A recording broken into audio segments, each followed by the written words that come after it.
पुढची बातमी बघूयात। कॉकरोच पार्टीचे अभिजित दिपके यांच्या घरासमोर कालपासून पोलिसांचा बंदोबस्त ठेवण्यात आलाय। दिपके यांना सोशल मीडियावरती धमकी आल्यानंतर वाळूज भागातील घराबाहेर सुरक्षा वाढवण्यात आली आहे। दिपके कुटुंबीय सध्या बाहेरगावी आहेत, तरी सुद्धा पोलिसांकडून खबरदारी घेतली जाते।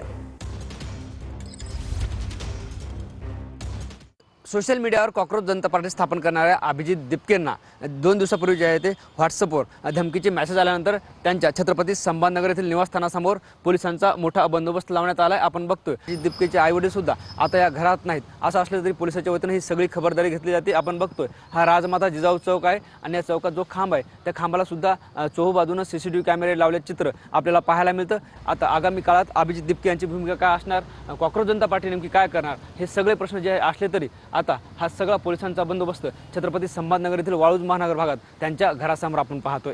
कॅमेरा पर्सन अमित आडेसह ज्ञानेश्वर लोंढे, TV9 मराठी, छत्रपती संभाजी।